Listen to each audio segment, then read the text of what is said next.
É uma responsabilidade que assumimos com gosto e com orgulho. Há também uma velha tradição que se mantém na Sociedade Portuguesa de Gastroenterologia de ir rodando as direções entre Norte, Centro e Sul. Esta tendência para a bipolarização do país, que é muito clara hoje em dia entre Norte e Sul, também é uma das razões que me levou a assumir claramente esta função na Sociedade Portuguesa de Gastroenterologia, também para chamar a atenção que o centro também existe, existem vários hospitais no centro e hospitais importantes, como é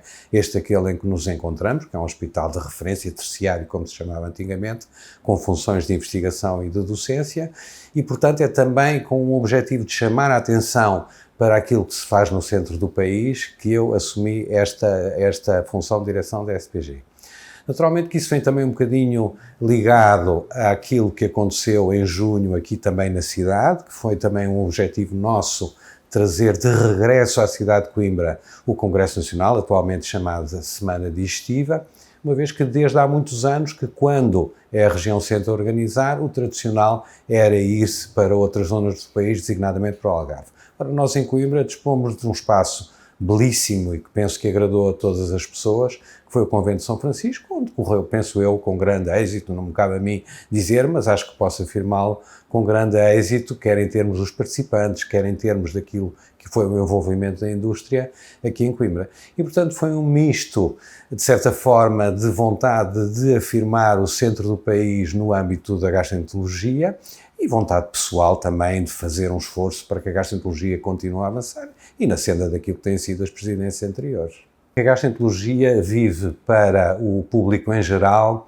numa visão um bocadinho enviesada. O público em geral, e até alguns colegas, designadamente na medicina geral e familiar, veem um pouco a gastroenterologia como uma especialidade que se dedica apenas à realização de endoscopias digestivas altas e colonoscopia. Ora, a gastroenterologia é muito mais do que isso, é uma especialidade médica que se dedica ao diagnóstico e ao tratamento e à prevenção das doenças do aparelho digestivo, entendendo-se por aparelho digestivo o tubo digestivo, o pâncreas e vias biliares e o fígado.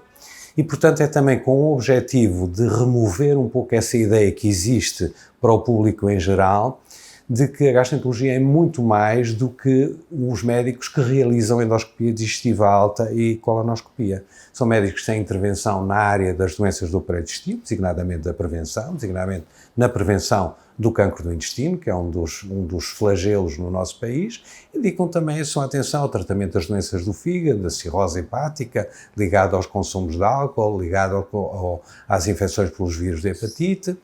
e tratam também as doenças pancreáticas e das vias biliares, hoje em dia com grande capacidade interventiva. Essa grande capacidade interventiva hoje em dia resulta daquilo que foi a evolução da endoscopia digestiva, não apenas a endoscopia digestiva alta e a colonoscopia, mas muita da endoscopia digestiva que se faz em ambiente hospitalar. A endoscopia digestiva é essa que é hoje em dia muito interventiva, muito próxima da cirurgia e muito capaz de resolver muitas das patologias que anteriormente eram tratadas pela cirurgia. Portanto, o objetivo que eu tenho e que esta direção tem é, de facto, transmitir esta imagem mais abrangente da gastroenterologia e não a enviesada que existe muito na população em geral, como já disse, e também um pouco na medicina geral e familiar. Nós temos várias ações planeadas que já vêm de trás. Nós temos várias secções na Sociedade Portuguesa de Gastroenterologia, o intestino delgado, grupos que se dedicam à parte da ecografia, pâncreas e vias biliares, da motilidade, da nutrição. E todas essas secções que agem sob o chapéu da Sociedade Portuguesa de Gastroenterologia vão organizando ao longo do ano várias reuniões das suas áreas. Reuniões essas que se dirigem quer à formação dos internos e, num ou noutro caso, reuniões partilhadas com a medicina geral e familiar.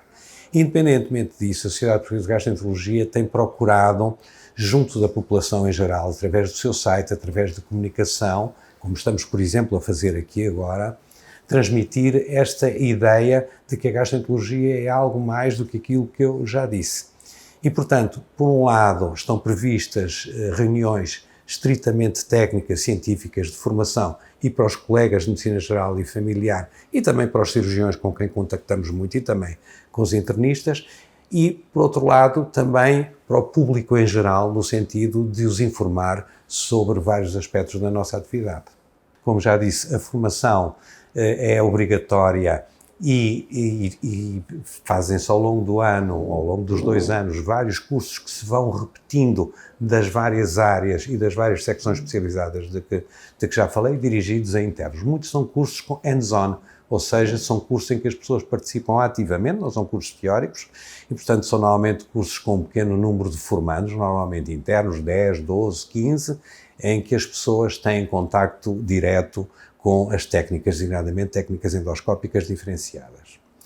Depois há prémios e bolsas de investigação e bolsas de estágio, que estão estabelecidas há muitos anos na sociedade, em que as pessoas concorrem, os internos concorrem com os seus projetos e, portanto, a sociedade tem forma de financiar e de ajudar a promover esses projetos de investigação. Isso está estabelecido há muitos anos na sociedade e vamos continuar, naturalmente, a dar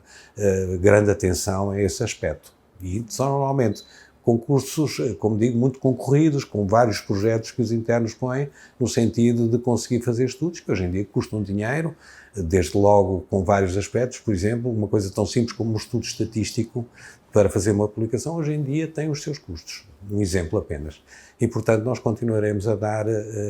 grande atenção a esse aspecto, seguramente. A gastroenterologia tem, para lhe dar uma perspectiva um bocadinho diferente do que é a gastroenterologia nasce da medicina interna. Nós estamos há muitos anos, este serviço onde nós estamos vai fazer 50 anos em 2025 e teve a sua origem na medicina interna. O que aconteceu é que muita da gastroenterologia moderna tem-se vindo a afastar progressivamente da medicina interna e a aproximar-se muito da cirurgia. E porquê? Porque os procedimentos que são muito invasivos, muito interventivos, eu diria quase médico-cirúrgicos que nós fazemos aqui no serviço e em muitos serviços de gastroenterologia do país, a nossa aproximação tem sido muito grande com a cirurgia, no tratamento de lesões complexas do tubo digestivo, no tratamento das neoplasias pancreáticas, no tratamento das neoplasias das vias biliares, no tratamento das patologias, de algumas patologias benignas do esófago, que foram fugindo e saindo do âmbito da cirurgia e passando para um tratamento ambulatório, muitas vezes, no contexto da endoscopia digestiva. Isto é a evolução habitual da medicina, também na cardiologia se nota isso e na neurocirurgia. Isto para lhe dizer que, apesar do nosso tronco comum ser a medicina interna, nós, neste momento, os serviços de gastroenterologia do país têm uma ligação mais forte à cirurgia do que à medicina interna. Isso não quer dizer que nós não tenhamos ligações com a medicina interna, há pontos comuns com a medicina interna, designadamente em serviços de medicina interna do país, que tratam doenças do fígado, há pontos comuns como no tratamento da cirrose hepática, no objetivo de eliminação da hepatite C, por exemplo, e, portanto, nesse contexto, muitas vezes mais nas doenças hepáticas, nós temos ligação à medicina interna. Noutras áreas, designadamente no tubo digestivo e nas vias biliares e pâncreas, há uma ligação preferencial à cirurgia. Em relação à medicina geral e familiar, é um aspecto absolutamente fundamental. E porquê? Porque grande parte dos doentes que vêm são referenciados pela medicina geral e familiar, são referenciados para a realização de exames, e eu penso que há de facto uma atenção um bocadinho menor na medicina geral e familiar a estes aspectos da patologia do aparelho digestivo relativamente a outras patologias. E, portanto, é nosso objetivo, de facto, ligarmos um pouco mais à medicina geral e familiar. Aliás, isso aconteceu na semana digestiva, com uma sessão a que chamamos Gastro Digest, especificamente dedicada à medicina geral e familiar, e eu penso que se manterá nos próximos congressos, mas é também seguramente uma das áreas em que nós pretendemos apostar, porque eu penso que há grande desconhecimento daquilo que nós fazemos hoje em dia num serviço diferenciado de gastroenterologia, como é este, por exemplo. A anatomia patológica é uma área fulcral para nós escolhemos biópsias, múltiplas biópsias, quer do tubo digestivo, quer do fígado, quer do pâncreas, escolhemos-las, umas coordenadas, portanto, orientadas por endoscopia digestiva, outras por ecografia, e, portanto, a nossa relação com a anatomia patológica é absolutamente umbilical. E, portanto, nós temos uma excelente relação aqui no hospital com o Serviço de Anatomia Patológica e eu penso que na maioria dos serviços de gastroenterologia do país as relações com a anatomia patológica são muito boas e os anatomopatologistas muitas vezes entram nas nossas reuniões porque o componente anatomopatológico é muito importante para nós. A oncologia entra também quando nós participamos em reuniões multidisciplinares que cada vez mais estão disseminadas no nosso país. Reuniões multidisciplinares relacionadas, orientadas, por exemplo, ao cancro do estômago e do esófago, para o cancro do intestino e, portanto, a oncologia com a sua vertente medicamentosa. As pessoas têm uma ideia, às vezes, da oncologia que não é uma ideia muito correta. A oncologia todos nós fazemos, não é estritamente a especialidade da oncologia. A oncologia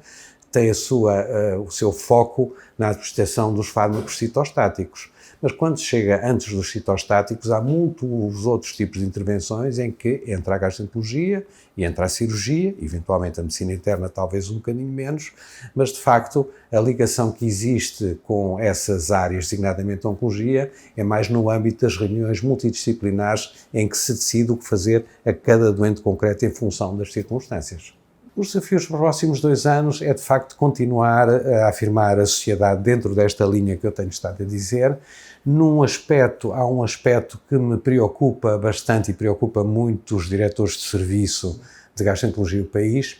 que é a maneira como os atos endoscópicos são contabilizados dentro do Serviço Nacional de Saúde. São contabilizados de uma maneira que já não faz sentido hoje em dia. Nós temos procedimentos aqui no serviço e em todos os serviços de gastroenterologia do país que demoram horas, que implicam anestesistas, que implicam pisos de bloco e, portanto, a maneira como esses procedimentos são contabilizados no âmbito do Serviço Nacional de Saúde é algo que deve ser revisto, porque a maneira de os contabilizar está pensada como era aqui há 30 ou 40 anos, em que apenas havia endoscopia digestiva alta e apenas havia colonoscopia diagnóstica. Hoje em dia, a panóplia de procedimentos endoscópicos muito agressivos, muito invasivos, que obrigam o anestesista, estão muito próximos dos atos cirúrgicos e continuam a ser contabilizados em termos do Serviço Nacional de Saúde para os hospitais de uma maneira que me parece absolutamente inadequada e que depois se reflete na forma eventual como os serviços são financiados dentro do Serviço Nacional de Saúde. Esse parece-me um dos grandes problemas que nós temos hoje em dia, porque tudo o que diz respeito à endoscopia digestiva é muito caro, os procedimentos são muito morosos, são caros, os acessórios são caros e a maneira como essa contabilização é feita e o gasto a que se associam a esses atos não está a ser feito de uma forma muito correta. A SPG eventualmente tem que se juntar ao Colégio de Especialidade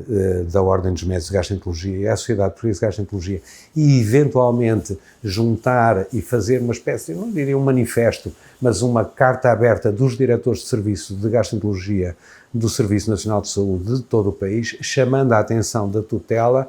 para as dificuldades que existem hoje em dia na forma e a forma arcaica como os procedimentos são contabilizados dentro dos hospitais, que tem implicações depois para o financiamento das nossas atividades. Eu penso que o futuro da gastroenterologia vai passar por uma afirmação da endoscopia digestiva com uma separação entre aquilo que é a endoscopia terapêutica, ou seja, aqueles atos mais agressivos de que estou a falar, e uma versão mais diagnóstica, eventualmente recorrendo a cápsulas endoscópicas com exames não invasivos. E depois a gastroenterologia tem que continuar a afirmar-se não só na área da endoscopia digestiva, mas também na área clínica. Por exemplo, uma área que continua a evoluir rapidamente com o aumento do número de doentes é a área da doença inflamatória do intestino. Os doentes com doença inflamatória do intestino são tratados preferencialmente nos serviços de gastroenterologia. Tem havido uma grande evolução na terapêutica, mas também tem havido um grande aumento do número de doentes. E, portanto, essa é uma área que seguramente vai continuar a merecer atenção. Outra área que eu acho que tem que continuar a merecer a nossa atenção diz respeito ao rastreio e à prevenção dos cancros digestivos. Hoje em dia, a idade em que se recomenda o início do rastreio do cancro do intestino recuou em alguns países dos 50 para os 45 anos e, portanto, isto é um desafio que se põe à gastroenterologia na medida em que nós teremos que dar resposta a um número cada vez maior de doentes e de lesões detectadas precocemente, e na União Europeia começa a falar-se na eventual necessidade de se começar a fazer rastreio do cancro do estômago. O cancro de estômago tem vindo a diminuir em todos os países, mas a diminuir muito nos países ocidentais, mas a diminuir mais lentamente em Portugal e continua a ser um problema importante. Portanto, os desafios que se põem à gastroenterologia é os desafios que se põem à especialidade em si. É uma melhoria nas capacidades de prevenção e uma melhoria também, um avanço naquilo que diz respeito ao diagnóstico e uma vertente cada vez mais importante de tratamento de lesões, designadamente recorrendo à atividade endoscópica.